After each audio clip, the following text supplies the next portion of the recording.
Hello and welcome to this edition of Bayou Time. I'm your host, Keith Whiteside, licensed clinical social worker with Charitable and Home Care. Very glad you're joining us. However you may be joining us, we appreciate it. And most of you know that today is the beginning of June. Wherever you're watching this or hearing this, it is the start of June. And that means one thing and one thing only: the start of hurricane season in our area. We have two of the experts. So very glad that they're here to come and talk about that. We have Miss Lauren Nash, the warning coordination meteorologist for the National Weather Service of New Orleans.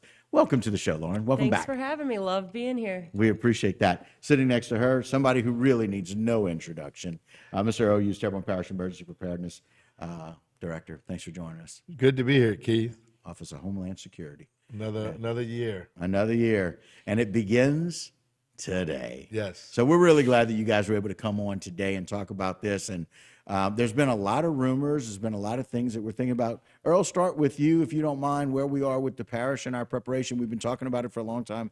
You get prepared for hurricane season January 1st of each year, I know. So tell us a little bit about where we are with that. Yeah, everybody thinks we start preparing June 1st, but really we start December 1st, the day after the previous hurricane season, start preparing for the next one. So, Parish President Gordon Dove has done so much work around the parish as far as improving our drainage system, putting in more pumping capacity. Reggie Dupre and the Terrible Levee and Conservation District has done a great job with providing us with some hurricane protection levees.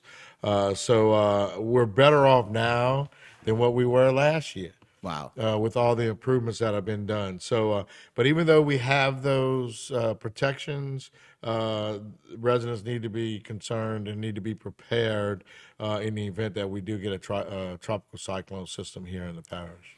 And quite frankly, that's why we have the expert, Lauren Nash, here with us. And so thank you for coming down to share this with us. I know y'all spend a lot of time and a lot of research and, quite frankly, going and educating yourself at conferences. And you've got some information to share with us about what we can kind of expect this year, right? Yeah, we do. We can talk a little bit about it if you're ready to do that. We are. All right, Jay, roll us through if you don't mind. Again, Lauren Nash with the National Weather Service in New Orleans. And here we start with maybe some of the name storms, right? The one thing that's so interesting to me is that people love to just get the list of the names. Every year. Right? It's so interesting. I don't want to know the names. I don't want to know any of those people at all. I hope we don't see any of them. No, exactly. I hope we do what we did last year. But let's roll through those if that's all right with you. Yeah, so those are our names, but if we happen to go through them, we won't go to the Greek alphabet again, but that changed last year. We learned how not to do something. Let's hope that doesn't happen, though. So Right. I guess we can talk about the forecast on the next slide. Yeah. So I like the Katia. Yeah, that one actually replaced, I think, Katrina. Oh, I believe. I know we're not doing. We better not ever do a Katrina or Ida again. I saw Katia a couple years ago, but yeah. Okay. Totally random fact. I love it. Yeah, exactly. All right, Jason. Sorry about that. So here's our NOAA seasonal forecast.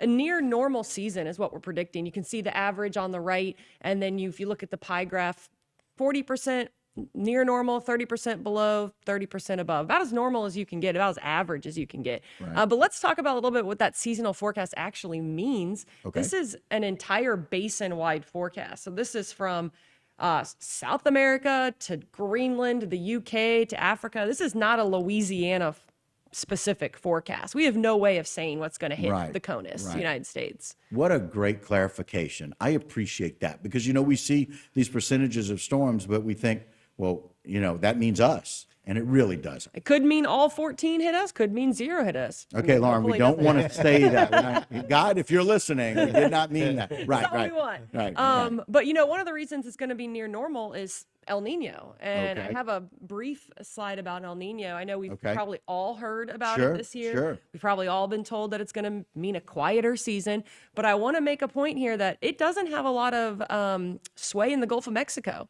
So these storms that we're seeing that form near the Yucatan, the Caribbean, and kind of go straight north, we're not going to see as much of that increased shear in that area. But it really does cut down on the storms coming off the coast of Africa. Okay. Now, you think with a strong El Nino, we're going to have a below normal season. Unfortunately, sea surface temperatures are also at a record high. So we're kind of averaging that out when it comes to the average forecast. Okay. And quite frankly, El Nino may impact those things once they get a little bit farther north, not necessarily farther south.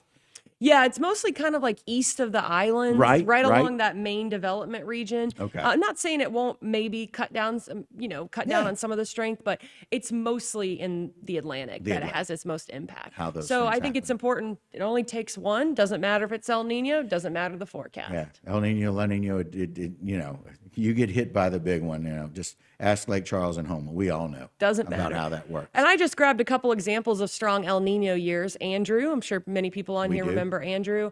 Not many people probably remember these 2 years, but it's a good schematic of a very low year, and we got hit both years. So kind of shows you doesn't matter if it's a low year or a high year, we could still get impacted.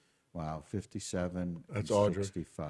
Yeah, that's right. And then also Camille was a yeah. big sea surface temperature year, Right. and so was 2004. So Right. Camille was 69. 69. So 65 and 69 there. Jason, let's go back to those slides so we can kind of provide a little bit more information that Lauren gathered for us.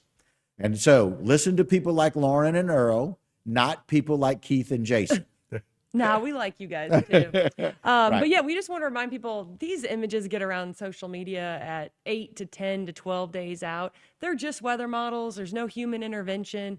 They're almost always wrong, and they almost always cause a lot of hype. Sure. And so we just want to tell you a little bit about, what we do forecast wise and how long you can reasonably get a forecast for. Okay. And really it's about 7 days. Right. Which is new this year, That right? is We used to new. do a 5-day forecast. Now we do a 7-day forecast. Yep. What a great opportunity, by the way, to be able to do that 7 days out. Yeah, and I do want to clarify one thing. This won't be the cone. The Right. cone still goes out 5 days. Right. But you can see from here, once you get about 7 days out, we can't really tell you what's going to happen. We just say, monitor our websites.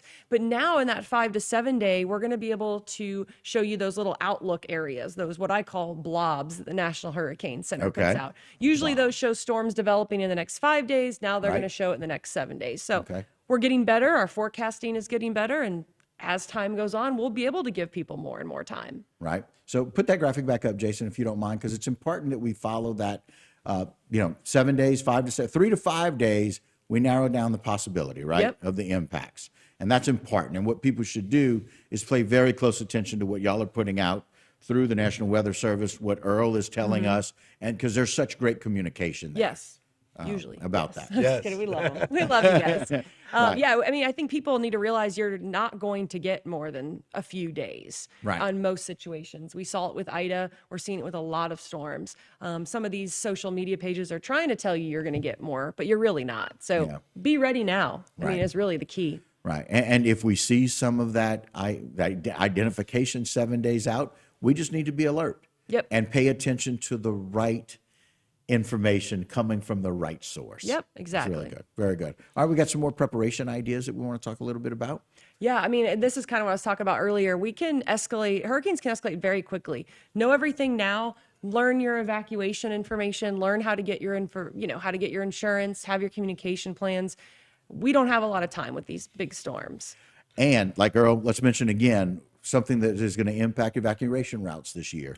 Yeah, so we have some construction going on Highway 90 to the west of us in Iberia Parish, and Highway 90 is our major evacuation route for us. So people are going to have to give themselves some more time to evacuate, and we're going to instruct our residents on other options that they have to where they do not have to go through that Highway 90 construction in New Iberia. It's down to one lane. Yeah. We heard On about both that as sides. well. Yeah. Both sides. Yeah, both sides. Yeah. So, I mean, you can't really, even if you want to turn around and get back to where you're going, that may be blocked as well. Right. And we're working with the FEMA, the hurricane program, to readjust some of the evacuation studies that we've done in the last couple of years to work up some numbers for us and see what it's going to take for us to evacuate. What is the added time that we're going to need to let people know?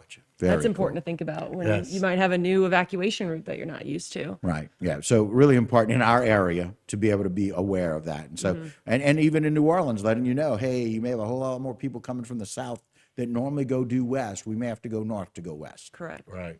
Right. North by Northwest. That's a movie somewhere. Yeah. So Jay, let's continue with that if you don't mind. Oh, and that's kind of what I was showing here, that new outlook. That's the one at the bottom left that's going to be out 7 days.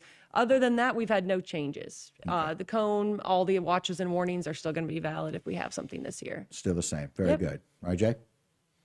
Oh, the cone graphic.